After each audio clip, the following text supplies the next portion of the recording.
Electric में आपका स्वागत है।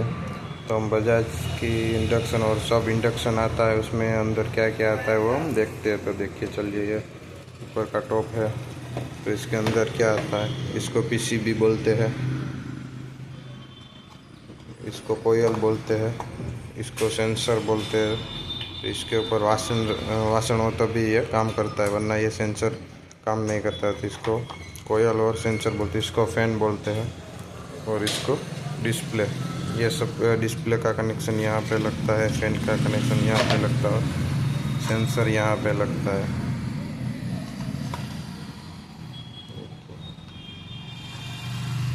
तो सभी इंडक्शन में इस तरह के सभी टूल्स आते हैं। ये कोयल है जो हीटिंग का काम करता है। देखिए इंडक्शन के अंदर ये सब आता है, आप देख सकते।